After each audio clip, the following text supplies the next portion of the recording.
What do I think the biggest cost of shell automation is? Well, neither of us really. Well, it's companies and business leaders that are buying AI tools and give it to their employees, and then not understanding how their employees are going to use it and how it's going to improve them, and also training as well. Lack of training that's provided on how to use it effectively. Like prompt engineering it's a whole thing, and it has been for years, in how to prompt the AI correctly to get the output that you want. And there's actually prompt engineers. There's roles for prompt engineers out there that will help you dictate how to prompt AI correctly. Because if you put crap in, generally you're going to get crap out. And so if someone doesn't know how to prompt correctly, or word what they need correctly, or say, I need it in this particular output, you're just going to get whatever the AI thinks you want.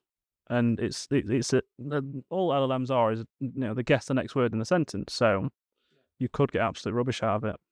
And on that similar sort of vein, as well as to organisations not sort of delivering the proper training, the step sort of beyond that can have a literal cost to it is organisations that don't manage their AI effectively. If they aren't giving their employees the tools that they need for the ones that are ready, they may end up using non-secure alternatives. They may be pasting company data into ChatGPT or Gemini, and at that point, any information that gets provided to those gets re-ingested, and it is part of the learning models. So if you've put confidential company data into that, there is a strong risk that information could get regurgitated at a future point and leaked. It's not a secure way of doing it.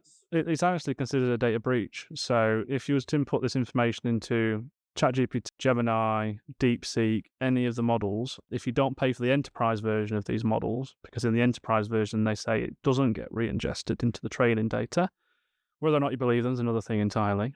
But if you do put personal identifiable information or healthcare data, for example, into these AI engines, even without knowing, that can constitute a actual data breach that you need to report to the ICO, because that person's data is now in another company's hands, technically.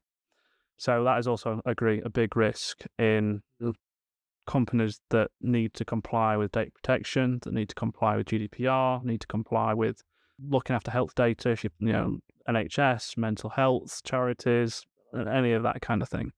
And that's a big risk as well. So if you give your employers access to these tools, but then don't put any policies around it to control it, then that is a big risk as well.